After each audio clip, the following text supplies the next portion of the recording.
Welcome to Champagne Problems. We are your hosts, Robbie Shaw and Patrick Balsley. Thank you for joining us on this journey as we explore our mental health, well-being, performance, and longevity, and how our relationships with alcohol can influence each. No shame, no labeling, no judgment, just curiosity. Welcome back, beautiful souls. Today we're speaking with Emily Fletcher. Emily is the author of bestseller Stress Less, Accomplish More, and is the founder of the Ziva technique, a powerful combination of mindfulness, meditation, and manifesting designed to improve your personal and professional performance, clarity, health, and sleep. Emily has been featured on and worked with the biggest names out there like New York Times, Good Morning America, Today Show, Apple, Google, and the Harvard Business School. In Emily's words, the Ziva technique was created to help you get better at life, not just meditation. And I have to say, since communicating with Emily, we have dug into the Ziva technique, and you all should give it a try. It is truly life-changing. So let's talk to Emily.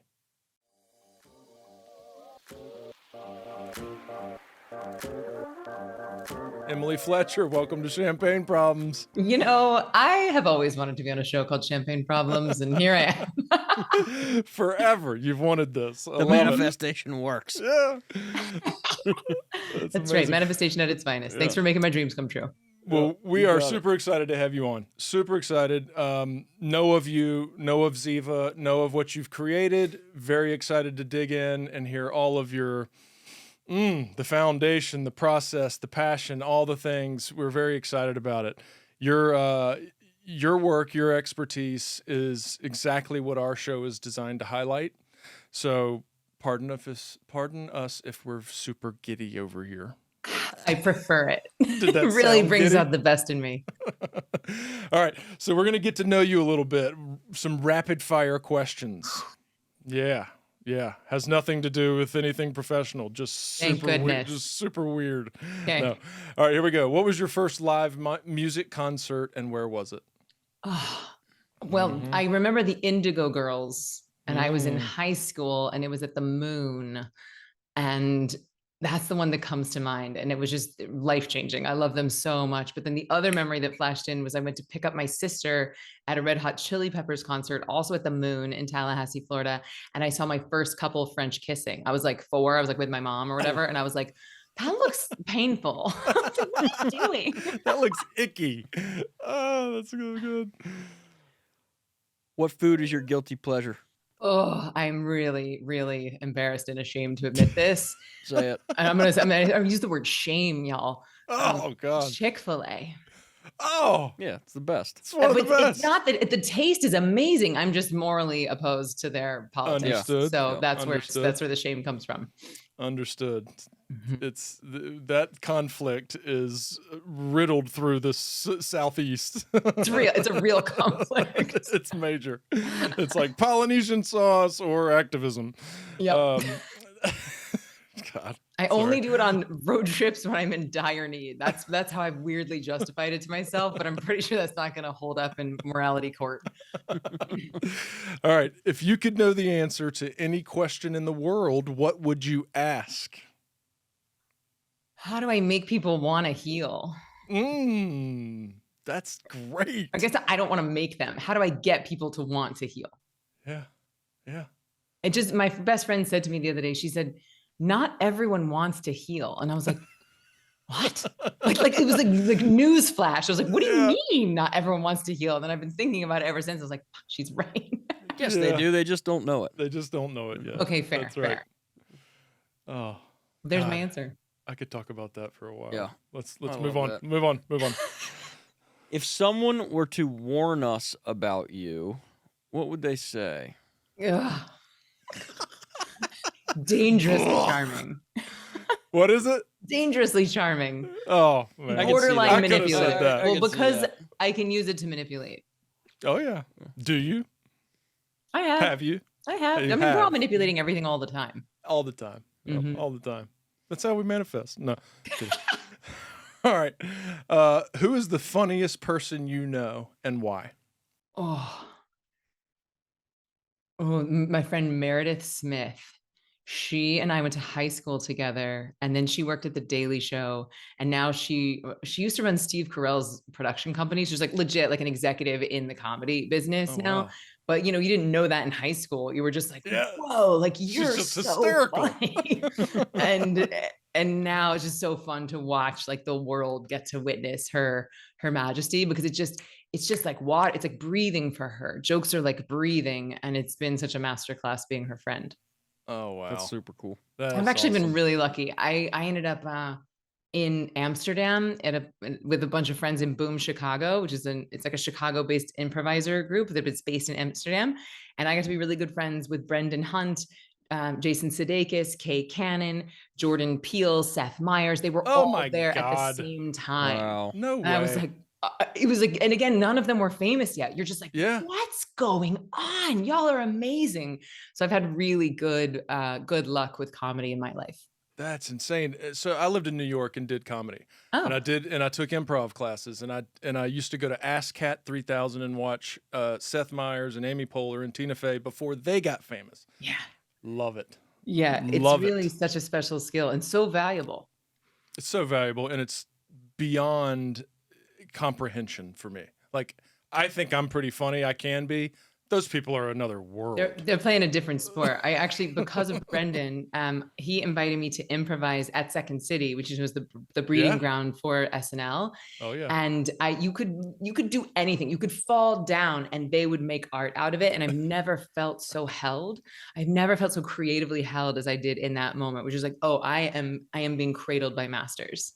Oh, that's so cool. The creative process. Mm-hmm. That is really cool. All right, Emily, now we know you. No. What great rapid fire questions. Yeah. Thank you for that. We're done. Yeah, we're done. Good night. All right, so you were a performer on Broadway. Da, da, da, da, Let's da. talk a little bit about that. Okay. I'm dying to know what sparked that passion? How early did it start? Mhm. And then give us a little bit of the journey that took you to that high level. So fourth grade, I'm 8 or 9. I'm on the floor of my mom's bathroom. She's in the shower. We're reading the Tallahassee Democrat, just a old newspaper. And I see an ad for a place called Young Actors Theater. And I was like, oh, Mom, I'm going to need to go here. I'm going to be an actress. And it was like, I saw the ad and my whole life just went like, oh, that's what I'm here to do. It was What incredible marketing.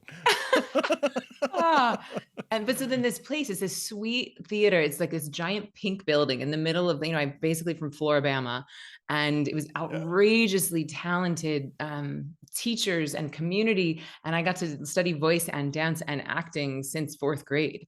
And then my high school in Tallahassee, Florida, even though it was a public school, we had these amazing, like top-notch production musicals. We would do a spring musical, like $40,000 budgets for our public high school musical. My dad helped us make it rain on stage and sing it in the rain. And so I remember my first musical in 9th grade. That's when I was like, this is what I'm going to do with my life. And so I started auditioning for musical theater programs, and I ended up going to Florida State, which is in Tallahassee, which I never thought I would stay, but I made money going to school. Like I didn't want to start a career as an actress in debt. And so I was like, let me just get as many scholarships as I can. And then I moved to New York 6 weeks before September 11th. But my second day, so before, and Broadway shut down. Like the only thing that kept running was like Phantom or something. Like most Broadway shows couldn't survive the lack of tourism. So I was so lucky that I moved to New York 3 weeks before September 11th. My second day here, I booked my first gig, which was a tour. So it took me out of the city. And then, Broadway shut down for a while. So a lot of my friends who graduated at the same time as me started their career unemployed. Whereas I was like, got my equity card. I got to play Radio City Music Hall. And then I worked pretty much nonstop. I went from show to show to show for about 10 years and had an amazing career. It was so fun. And then I found meditation, and here we are. Wow. Wow, that is cool. Yeah. Holy cow. I moved to New York in October after September 11th. So we were Oh, there you at the moved same right time. after. I know. Bizarre, You're like, you know right? where I want to be? New York City. That's where I want to be. Yeah. It actually was exactly. really special here, I think. Like It there was. my mom was so worried, and I was like, Mom, it's not going to happen again. You know what I mean? Like, I actually think it's probably the Right, it's safest the place you could safest. be. Exactly. And I really enjoyed, like, there was a coherence and an intimacy and a vulnerability and a Yeah. compassion in the Mhm. city that I've not felt before and I haven't felt since. But I remember I was waiting tables that day, and I just gotten my, you know, my first waitressing job. And like the second day, like no one could make it in. And so it was my like second day training, and they just put me on the floor, and I had, instead of a seventh of the restaurant, I had half of the restaurant. And I did a lunch shift, and then halfway through the manager was like, Emily, can you take the night shift? And I just like did a single tear, and I was like, sure. Yes. Oh, it was a wild time. Wow. So you get off Broadway, Mm-hmm. you find meditation. How did that happen? Well, I actually found meditation while I was on Broadway. So Okay. I was understudying 3 lead roles in a chorus line, which is very stress inducing. Found this practice. It cured my insomnia on the first day. I was going gray in my 20s. I stopped going gray. I didn't get sick for 8.5 years. And I just thought, like, why isn't everyone doing this? What was it, and how'd you find it? So the friend named Dion, she was sitting next to me in the dressing room, had a way harder job than I did, but crushing it. And I was like, girl, what do you know that I don't know? And she said, I meditate. And I was like, oh, God, you know, rolled my eyes. And then finally I was just sucking at my job so bad that I was like, I got to have some of what she's having. So she said, hey, my teacher's in town. And so I took a 4-day course. It was about an hour and a half a day for 4 days. And then after the first day of the first course, I slept through the night for the first time in 18 months. And it changed my life so dramatically that I was like, I am the type of person, when I find something, I am like, why isn't everyone doing this? Like, I can't help but shout it from the rooftops. So then I left Broadway and I went to India, and I started a 3-year training process to be a teacher. And then I started Ziva, and it's been a wild ride to be able to translate those skills that I had from singing and dancing and acting and performing, and then to translate that into meditation, which at the time, it's hard for people to believe or remember this, or people under 40 to even understand it, is that like meditation truly used to be weird and taboo. Like there was no headspace, there was no Oprah Chopra, there was no Calm, there was no, like, Tim Ferriss wasn't talking about it on every podcast. So it was weird then. Like my ex-husband would not tell people I was a meditation teacher at cocktail parties because he like thought, he just didn't want them to like judge me. Freak. Yeah. And then it got so popular so quickly that he stopped telling people because he knew he'd never see me again, because the people would just be like interrogating me all night. That's right. Today's episode is sponsored by Athletic Brewing Company, America's leading non-alcoholic craft brewer. Have you been thinking about cutting back on alcohol but still aren't sure if near beers are for you? Check out Athletic Brewing, the most decorated non-alcoholic brewer in the world. Athletic produces a wide selection of great tasting brews, including IPAs, Goldens, Darks, Lights, Sours, and more. Their non-alcoholic beers have won over 70 awards and are fit for all time, so you can drink them anytime and anywhere. Now you can enjoy great tasting craft brews all night long and still be ready for whatever life throws at you tomorrow. Right now, new Athletic customers can receive 20% off their first order when they visit athleticbrewing.com and use the code CP20 at checkout by August 31st, 2023. I selfishly want to know about your 3 years in India. Yeah. Okay, so just to be super transparent, I was not in India for 3 years. My training was super intense and was 3 years. I was not in India that whole time. So the first time I went to India, I think I have it here. This is great for audio, everybody. I'm just showing you a book. So it's called the Upanishads. I went to study the Upanishads, which are like an ancient poems, an ancient collection of poems. And the definition of an Upanishad is that the theme means that there's only one thing and we're all it. So that the theme of the poem speaks to this idea of unity. And that is the most foundational concept from the Vedas, is that there's only one thing and we are all it. And that one thing is consciousness.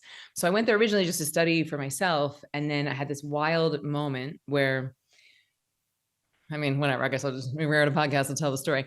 So I was in LA. It was my second city on tour for a chorus line. And I was super hepped up on meditation. And I was just like, I got to learn everything I can. I got to find everyone I can. So I was like Googling like group meditations. And so I found someone, he's like, sure, come on over Wednesday night. We're having group meditation. I show up, it's just him and his girlfriend. And I was like, well, this is not really the group meditation experience I was seeking, but okay. And I go in, I'm like meditating with one eye open. I've got my purse on my lap. Like, are they serial killers?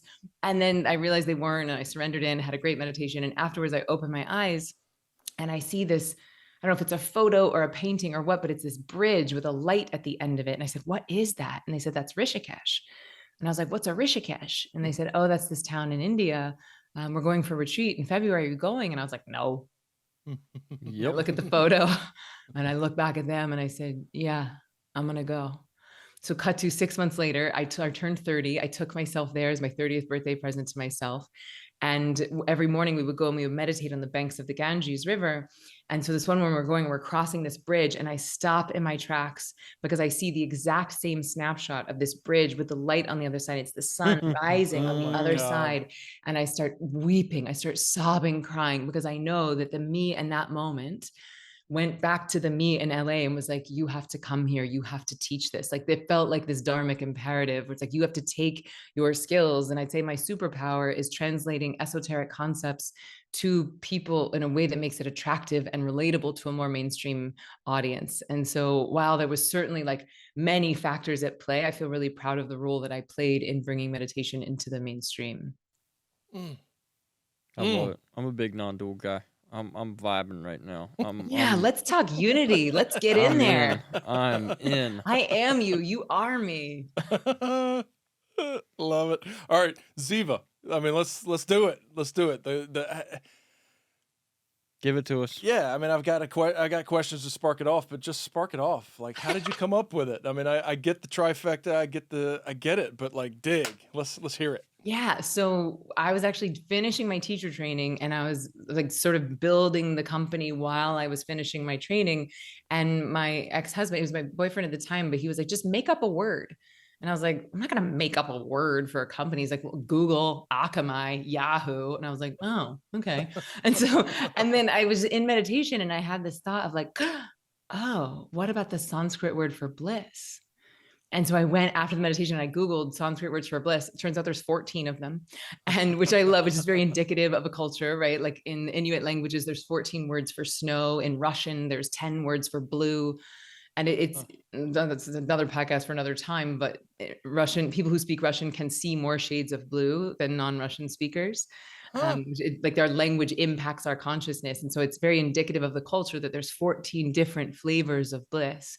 But Ziva specifically is a Sanskrit word that means one who is radiant or kind.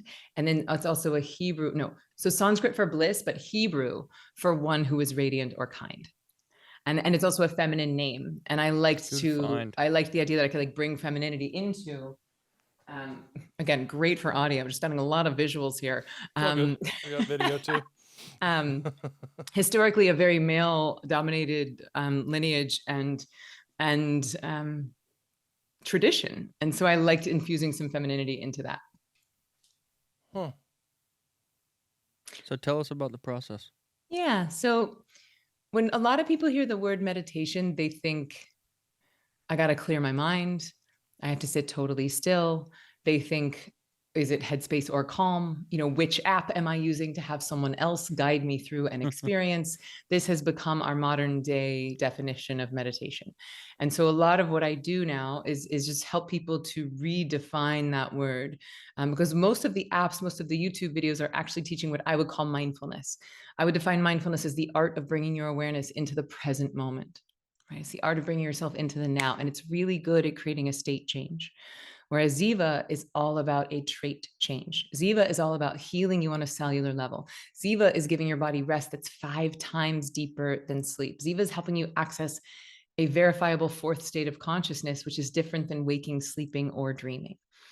And so the really important distinction here is that in mindfulness, you're focusing. So anytime someone's guiding you through something, anytime you're visualizing your chakras or visualizing a waterfall or visualizing white light pouring down through your head, that's all beautiful, powerful, but I'm still putting that in the category of mindfulness, again, where we're directing our focus. Whereas the meditation portion of Ziva is all about letting go. It's surrendering. It's about a simultaneity of consciousness. And it's based on something called Nishkam Karma Yoga, which means union attained by action hardly taken, or lazy meditation. And so when people say, well, I can't clear my mind, I'm like, great. that would mean you're dead. Okay. The only time the brain flatlines is when we're dead. So the point of Ziva is not to clear the mind. The point of Ziva is to get good at life. And so how do you know if you're good at life? Your sleep gets better, your sex gets better, your immune system is stronger, you're more creative, you're more present, you have more energy to play with your kids, you're more innovative at work. Like, these are not like, you don't need a biodata marker tracker headpiece to tell you if you're getting better at life. It's just like, you just are better at life. Like, I don't need a tracker to tell me that this thing cured my insomnia or that my sex is better. So those are the two like first components. So Ziva technique is 3 M's: mindfulness, meditation, and manifesting. And the two, mindfulness, I'd say, is very ubiquitous. Like, people get that. Meditation, especially the way I teach it, is a little bit harder for people to understand, because it's hard to understand rest that isn't sleep, or that you could possibly just close your eyes and sort of chill and then have the equivalent of an hour and a half nap, and then increase your brain elasticity on the other side and increase your productivity on the other side. But then the third M is manifesting, which I would define as consciously creating a life you love. It's you getting intentional about what you want your life to look like. And what I found is that the combination of meditation and manifesting is so much more powerful than either one alone. Right? Because you can meditate all day, but if you're not clear on what it is that you want, it's very hard for nature to give you the thing. And conversely, you could manifest all day. You could line your walls with vision boards and watch The Secret on repeat. But if your nervous system is riddled with stress, then you actually don't believe that you deserve your desires. And we don't get what we want in life. We get what we believe we deserve. And so when you're meditating every day, twice a day, not only is it reminding you of that non-duality, not only is it allowing you to experience viscerally that you are actually the wave pretending to be the ocean, but you're also getting rid of that backlog of stresses, which helps you to start to increase what I call deserving power, right? You actually start to believe that you deserve those desires. And then it's much easier to sort of tune yourself to the frequency of the dream if you speak those sorts of hippy dippy languages. Do you for that meditation piece, do you teach a mantra? Is there like a mantra involved with that? Okay. Yes, we do use a mantra at Ziva, but that term mantra is very confusing for folks because can you explain that a little bit? So mantra now in the wellness industry has come to mean slogan. Like, it's Mantra Mondays, and our mantra is "we deserve abundance," or "I'm a strong, angry woman," and those are more slogans, okay? Or those are like log lines. Whereas the term mantra is a Sanskrit word. Man means mind, tra means vehicle. So these are mind vehicles, and they're custom designed to take you from your left brain waking state into your right brain state of being, right? So not to get too technical, but most thoughts go from nothingness into somethingness. They go from the unmanifest into the manifest. These mantras go the other way. They're going to go from the manifest into the unmanifest. So when I give them to people, I just finished a course yesterday where I was giving them one-on-one. So I'll say them out loud, and then I have the person say it back to me out loud. And then it goes softer, softer, softer, silently, like we're planting a seed. And then that little mantra continues to bury itself. It continues to de-excite the nervous system. And it's not hocus pocus. It's not magic. It's based on a branch of science called cymatics, cymatics, which is the science of sound. And there's some cool YouTube videos out there about cymatics, where they'll take like a sheet of metal and they'll pour a blob of sand on it.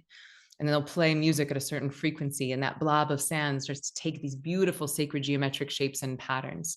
Or they'll play it with a violin bow, and it will change shapes like a snowflake.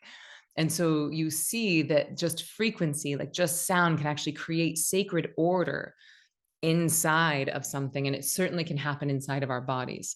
And so what the point of the mantra is actually to de-excite the nervous system. When you de-excite something, you create order. We create order in our bodies. Then the lifetime of accumulated stress can start to come up and out. And that is why Ziva is such a powerful tool at helping you to be better at life, because it's actually that backlog of stress that's making us stupid, sick, and slow. And when you get rid of that, you start to be faster, you start to be smarter, you start to be healthier, you start to be more fun, because that stress costs us a lot. Just for our listeners out there, I mean, this stuff is starting to be studied clinically, and we're starting to figure out that the stuff that the ancient, civilizations have been using for thousands of years was actually way more advanced than That's than exactly what, right. I mean, I've than anything than we've modern ever had. therapy and Yeah. medication.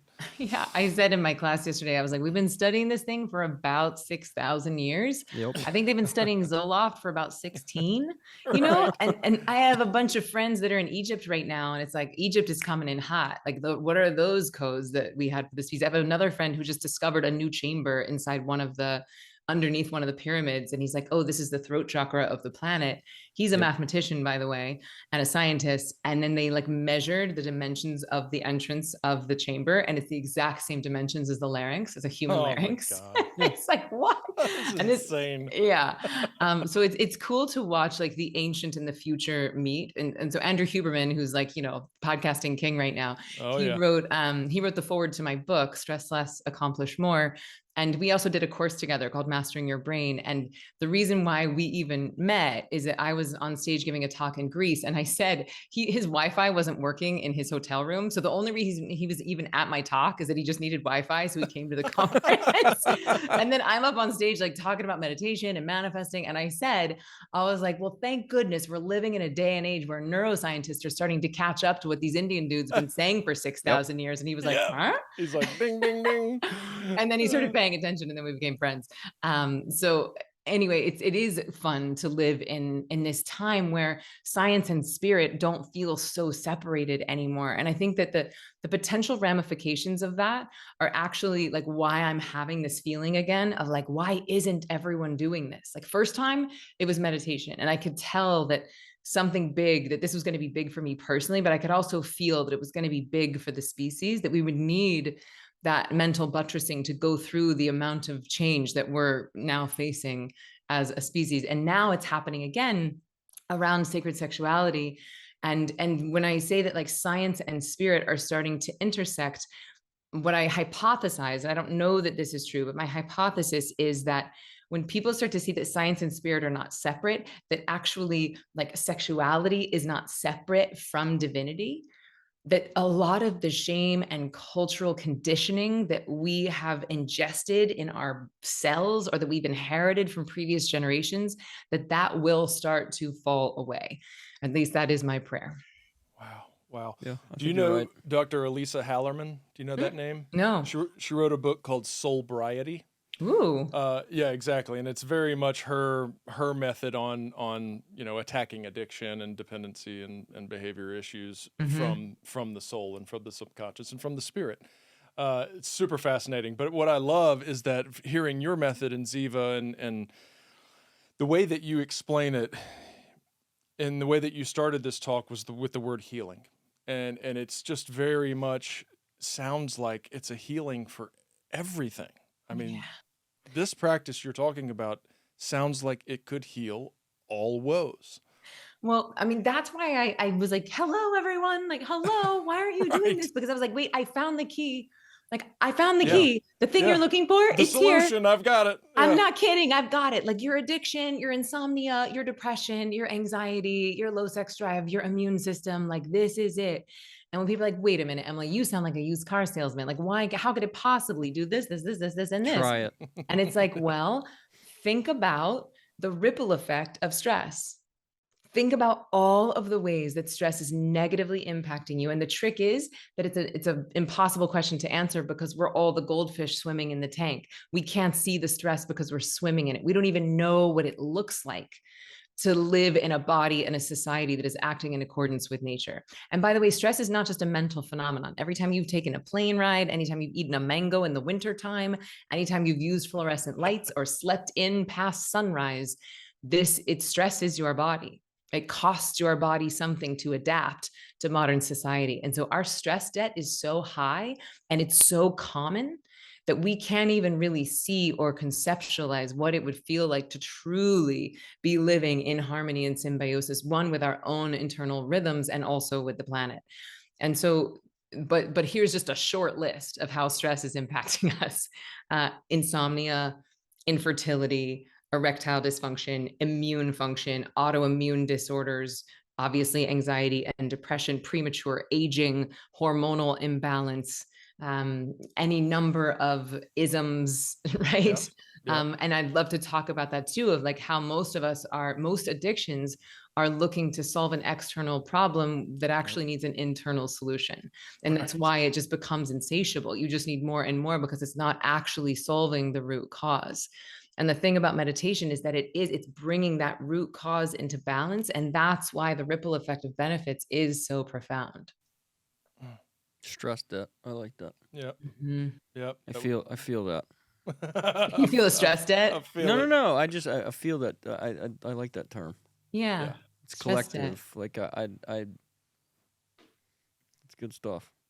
Well, it's yeah. I mean, I don't want to say unavoidable, but that's kind of the way that you explained it, is living in a Mhm. modern society and just, you know, the rat race and the wheel that we're on. It's just composed of stress But it's Yeah. it's or a good stressors. it's a good Mm. way to articulate what's actually going on. That could be, motivation that healing does need to take place. Like, we are in debt, and this stuff is building and building and building and building. Yeah. And it's clear as day to me. It's and you guys too. I'm sure it's like all the issues on our planet are caused by we do stupid shit when we don't feel good. Oh, I Yeah. love know? that. You should tweet that out. We do stupid shit when we don't feel good. Yeah, it's That's right. I Yeah, mean, that bottom talk line. that I was talking about, where I met Andrew Huberman, it was called How to Save the World in 2 Simple Steps.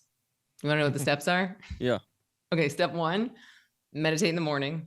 Step Mhm. 2, meditate in the afternoon. Meditate in the evening.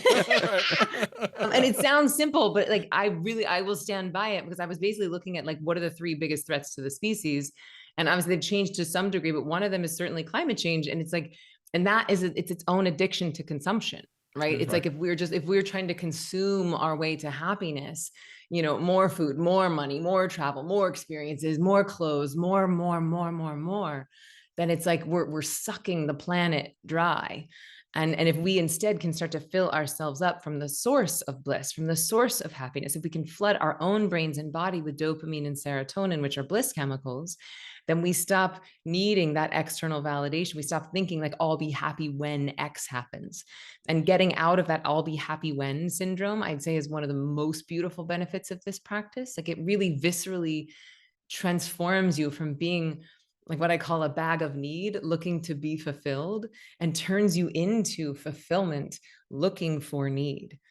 And then to get to go through life from that place of like, how can I deliver my fulfillment, is so much more enjoyable. And then paradoxically, we get so much more of what we actually want. Yeah. Mm. Gives you purpose. Yeah. Yeah. And you don't feel like a Immediately. martyr. Yeah. Tell us about Ziva Kids. Oh, would be delighted. So I have a son, he's 4. And I don't know if it was when I was pregnant. I think when I was pregnant, I was getting the hit. And this was even pre-pandemic. So I didn't know, like, I didn't understand like what was going to happen to kids not going to school and being homeschooled and Zoom and all of that. Just like the extraordinary, talk about stress debt, that our children have paid going through these transitions. But I worked for 2 years with folks from Sesame Street and child psychologists at Harvard.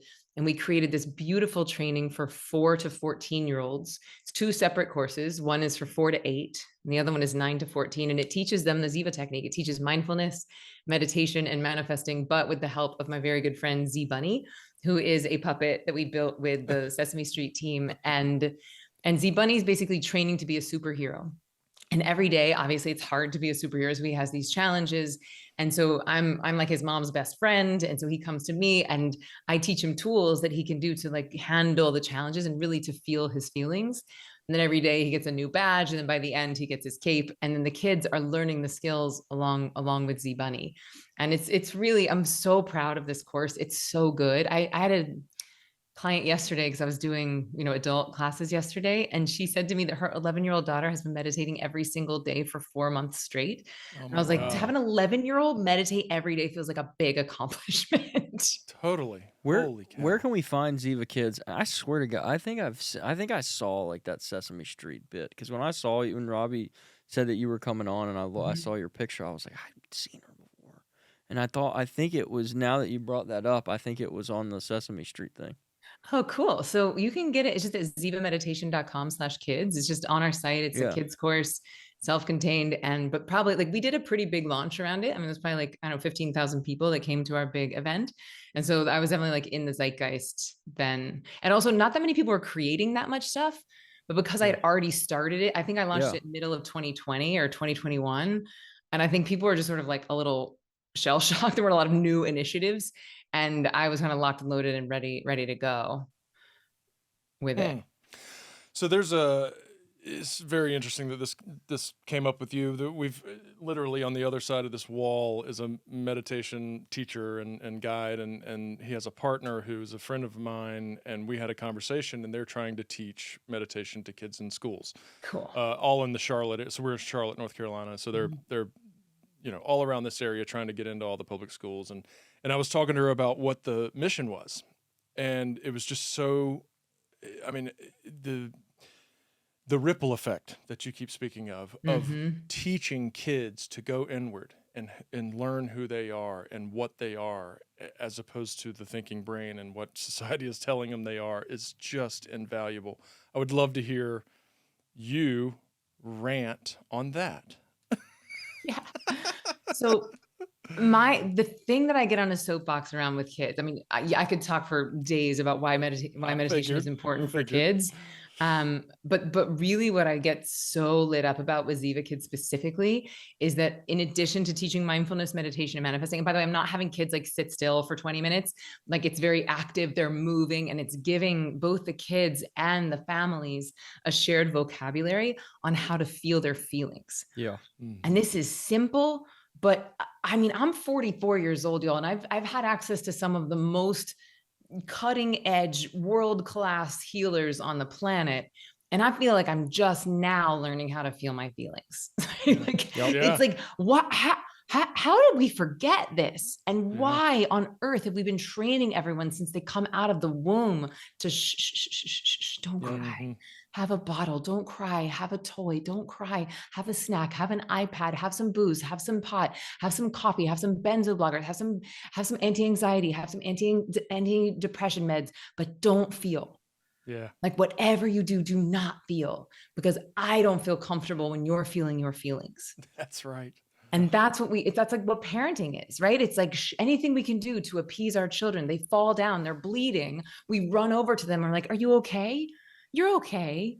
You're okay. And it's like, no, they're not. They're bleeding. They're hurt. They're scared. Like acknowledge the pain, sit with the pain, be resilient enough as an adult so that you know how to sit with and honor your child's pain. And I get like really lit up about this because, now I have a 4-year-old. And so I'm in these circles and I see teachers and other parents, and even just on the street, like, you're okay, you're okay, you're okay. And instead what you're doing when you say that is like, you're putting your agenda of that you hope your child is okay versus like just sitting in and be like, oh, you fell down, your knee's bleeding. Did it hurt? Was it scary? You can just be, I call it sports casting. This is a RIE method where you just sports cast. What happened? Oh, your brother took your toy. How did that make you feel? Oh, he still got your toy. You're yelling. Did that make you angry?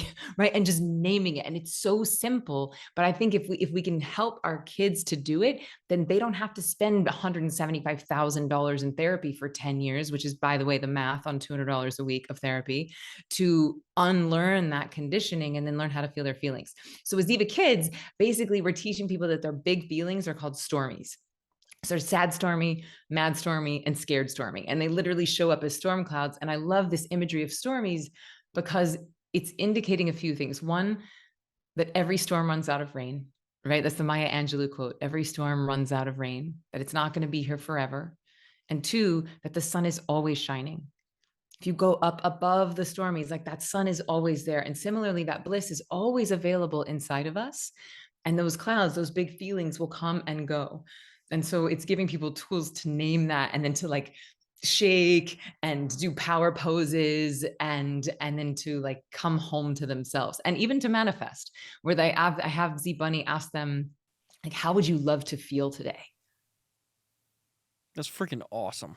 I mean, even just the concept of the stormies and the sun is always shining. Yeah. Like for a child to grasp that Yeah. and be able to internalize that and map that onto their own experience as they're growing up that in and of itself would change the world.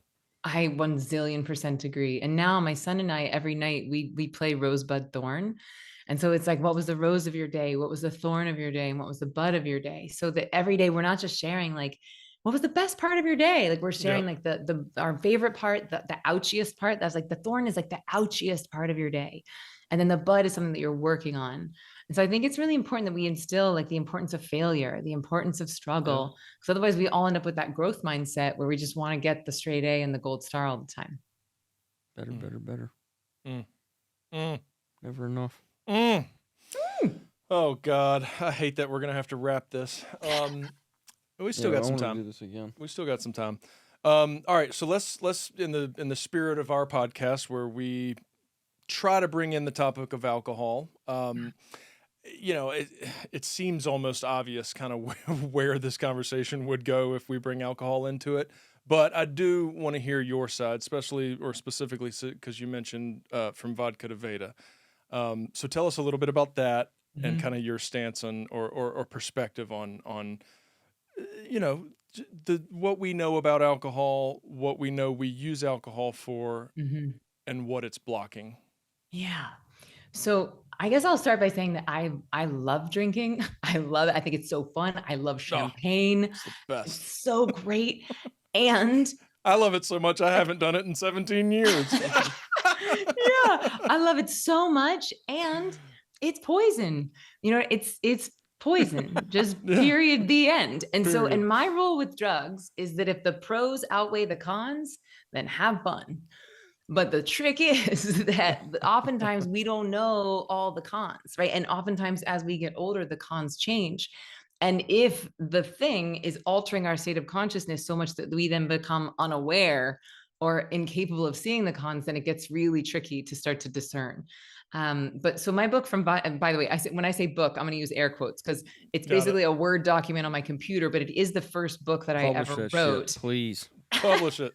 I really I think this thing is so good. And I've pitched it to so many publishers and they're just like hard no. Now, by the way, my book did very, very well. We debuted at number 7 out of all books on Amazon. I have publishers waiting for another book from me. This one, they could give a flying flip about. And I'm like, you guys are missing. This is another one. I'm like, why isn't everyone doing this? Because the concept in From Vodka to Veda is like that hedonists actually make the best spiritualists. And that if you're reaching to vodka, if you're reaching to the Vedas, by the way, the Vedas are an ancient body of knowledge that stems from Northern India. It's a human interpretation of natural law. And whether or not you're reaching to vodka or the Vedas, that the desire is the same.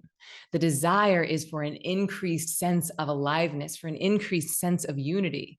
And oftentimes when we use alcohol, y'all know this better than anyone, I'm sure, but it's diminishing your consciousness. It's actually killing the neurons in your brain, which is what the buzz comes from.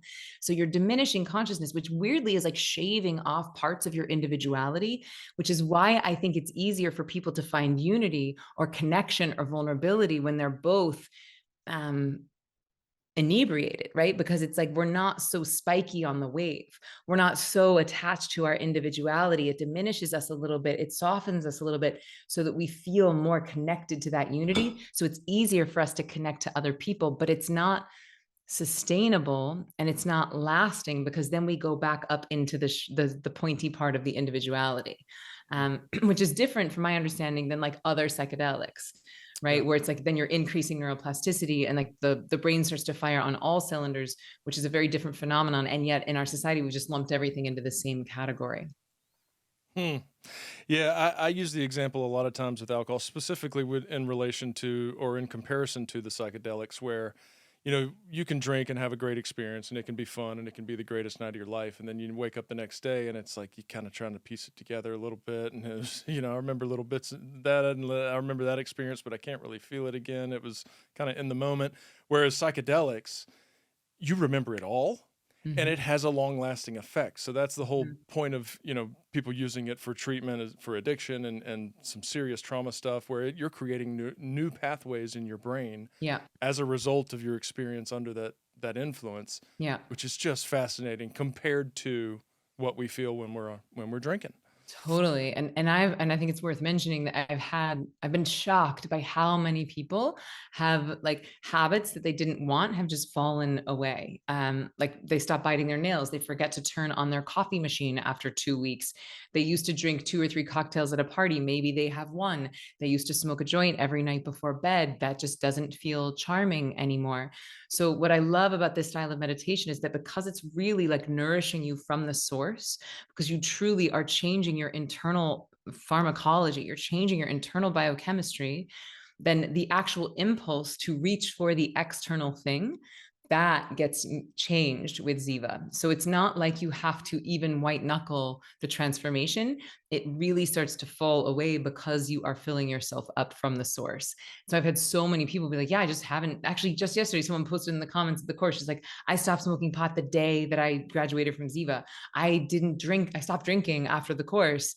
And so I hear this a decent amount. And I do believe that meditation is like an important part of recovery programs. Yeah. Oh yeah. Yeah, the need goes away. Yeah. Mm-hmm. Healing happens and the need goes away. Well, and many call it a spiritual malady. Most addiction is from a spiritual, illness. Do y'all talk So about once you- ACEs here? Have y'all gone on the ACE bandwagon yet? Have you heard Tell of that? us. It's Tell a us. adult, adverse childhood experience. It's an ACE score, and the Surgeon General of California has really started to popularize this, and they're doing ACE tests in schools, because it's basically like, there's a number of questions of like, were you physically abused? Were you sexually abused? Did you have one or more parents that was, whatever. There's like a series of like trauma indicators. And you can predict like with like 99% certainty, like if you have more than a 5 on the ACE scale, you're likely for some sort of addiction. Your likelihood for addiction is like 100%. Oh yeah. And so it's like, and we all kind of know this intuitively, but we haven't really been able to document it. And now that there is starting to be more standardized questioning around this ACE score, I think it's going to be like a more accepted part of society. So instead of like judging it or shaming it or being like, it's your fault, we're going to see that this is just a symptom of really like a cultural conditioning. And it shows us like where we have things that are out of balance inside of our society. Pain indicator. Pain indicator. Mm-hmm. Yeah. And you wouldn't shame someone in pain, right? Someone fell down, broke their leg, and I'm like, you're an idiot. No, just throw them in prison. Dummy. That'll heal them. Yeah. That'll fix punish it. them. Shame and punishment. Punish. Yeah. Discipline. Mm-hmm. So your book absolutely crushed it. You got Dr. Mark Hyman, you got Dr. Huberman on there, killing it. So I think I think so we cool. need to start a publishing company so we can publish. Yeah, we need to Vodka publish to your Veda. book. Yeah, so the book's called Stress Less, Accomplish More, and it's basically like the why to meditate.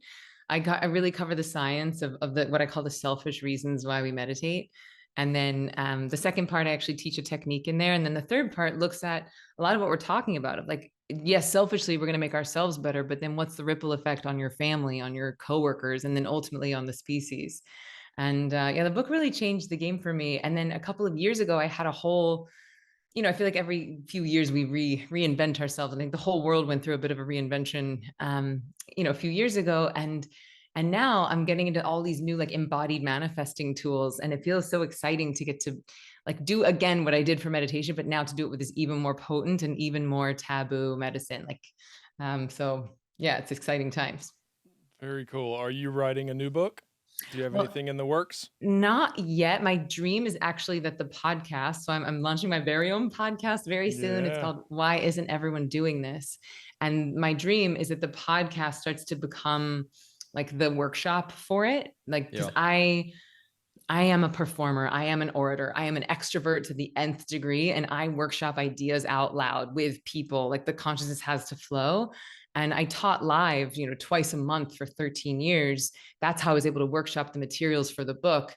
And so my dream for the podcast is that I can do the same thing with these embodied manifesting tools and just to get the concepts and see how they land, see how they resonate. And then from that will be the basis of the new book. Mm-hmm. Do you do live workshops like right now? Yeah, like, I do. Is there like, can we come and like do like a retreat or like something like? Yes, you can. How do we can just go on your website and find all that information out? Yeah, so zivameditation.com. I just did a live, live on Zoom was this past weekend, but I also am going to do live in person because, you can take the girl out of Broadway. You cannot take the Broadway Yeah. out of the girl. Like I just I want thrive to go to India. with humans. Oh yeah, we were thinking actually of our next retreat being up near Rishikesh in India. See? There you go. I'm in. Instant There's your guy. manifestation. And then I have a mastermind called Evidence of Magic, and it's only 26 people, but it is co-ed, which is interesting.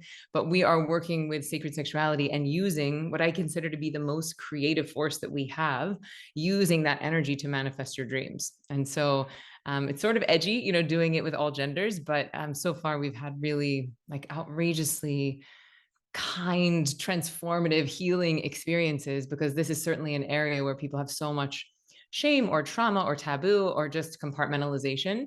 And so it feels exciting to start to bring, like, to merge spirituality with the thing that we've been told is so dirty or wrong or bad. Can you go a little deeper on that? We have 7 minutes, and I want to know more about sacred sexuality.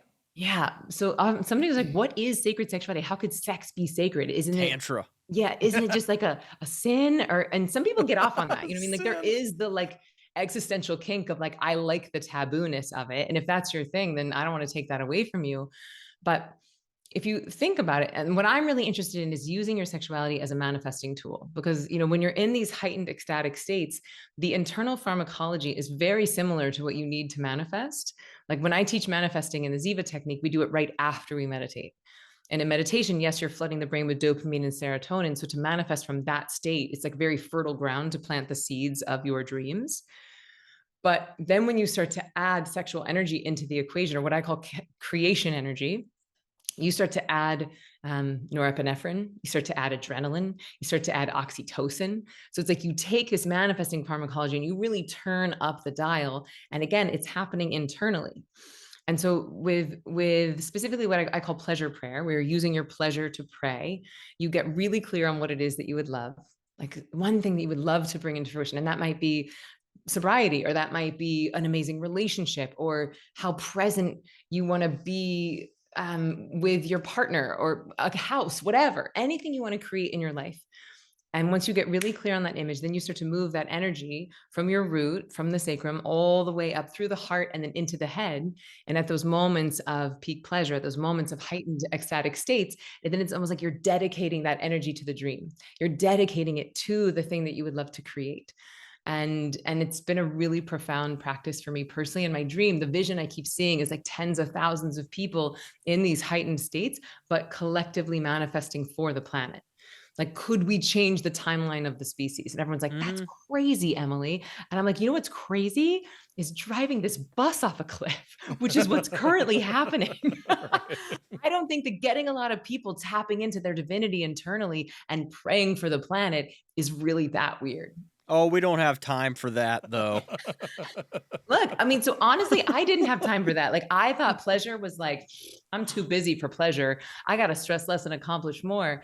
And it honestly, I'm embarrassed to admit this, but it's true. It wasn't until I linked my ability to manifest what I want in my life with my pleasure that I started to really prioritize it, which is it's more of a commentary on how much therapy I need, but I don't think I'm alone in that, right? That we just prioritize productivity over our joy, over our pleasure, when it's so paradoxical. Because if we could just lean back and feel good, and then you turn your hoo-ha on, it becomes both the magnet and the generator for your dreams.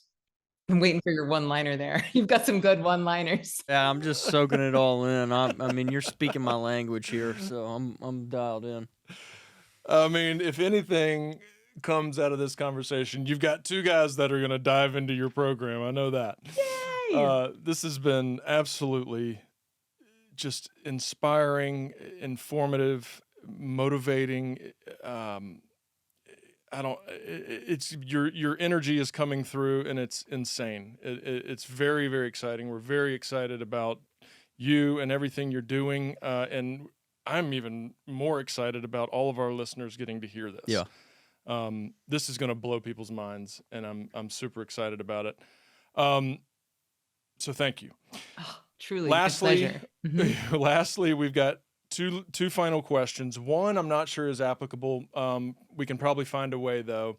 It sounds like you do like drinking, but you're probably very intentional around it. You're probably very conscious of it and aware of it. That may have always been the case, or it may have been something that shifted in your life. I assume that latter is what occurred. So when that shift occurred and you became more intentional and more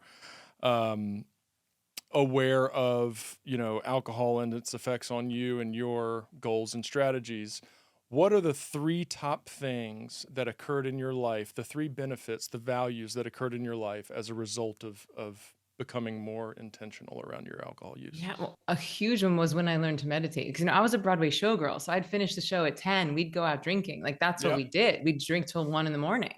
And then I go home, go to sleep at 2, sleep till 10. And it's like terrible for your circadian rhythm. I look at photos of me in my 20s, right? So I'm 20-year-old Broadway showgirl dancing 8 shows a week, 6 days a week. And my face is like so puffy. And I was like, I look like 20 pounds heavier than I am now at 44. Not that, like looks is the reason to quit, but it's like, it's not a bad side effect, right? Of like, just like your whole body goes like, because you're not so inflamed actually. So you put poison in your body gets inflamed to fight off the poison. So that was a big one. But honestly, when I started meditating, my tolerance changed so dramatically. And it's so funny, like in college, like I went to Florida State University, #1 party school in the world, Playboy, #1 party school in the country when I was there. Yeah. And so it was like a point of pride, right? We're like, oh, she can drink you under the table. Like she drinks like a fish. Like it's like weirdly this like status symbol of how much poison you can ingest and not pass out. And so I was proud of that in my 20s and like how hard I could party. And then I started meditating and I was, I think 27 when I first learned. And nobody warned me that like my tolerance would change. So like cut to just me blacked out on the dance floor, like not cute, because where I used to be able to drink 4 or 5 cocktails, now I was like 1 or 2. Yeah. And that happened as a direct result of the like purification of my physiology. Like the meditation is getting rid of the backlog of stresses from your past. That's purifying your body. So it takes much less of the thing in order to feel like you become a much cheaper date. And I even advertise this where I'm like, the amount of money you will save on cocktails alone will pay for your tuition to Ziva. That's right. Nope. And so it's, so that was a big one for me, was just like, my tolerance just changed. And I was like, oh, and then my looks changed. And I was like, I'm more attractive now. And I was like, great. Because I'm at the end of the day, I'm nothing if not a narcissist. Love it. All right. This is our power question. We ask everybody that comes on the show the same question. Emily Fletcher, why do you care? Why do I care? Tough one. I can't imagine not. I can't imagine not caring. Truly, like I can't even conceptualize it because it would be easier to not care. Oh yeah. It'd be easy. And I did just talking to my roommate about this yesterday. I was like, well, if we are heading towards a mass extinction, like I guess we should like have a really good time like on the way out. Right. An exit plan. Out with a bang. But I do think that having a good time for me includes caring for people. Like, giving and receiving activates the same neurochemistry in the brain. So, the more you care, the more you take actions that are loving, like you're firing that same thing that you get when you receive blessings and gifts. So I think selfishly, I like who I am when I care, and I like the way that I feel. Perfect. Emily Fletcher, you're an angel. Thank you for coming on. My pleasure. Yeah, this has been great. I'm gonna be in touch for sure. The information and opinions shared on this podcast are solely those of the host and guests and are not a substitute for medical advice. If you feel like you may need professional help, here are some resources. Visit Patrick Balsley's practice, sanacounseling.com, Robbie Shaw's practice, eventiderecovery.com, or visit theblanchardinstitute.com.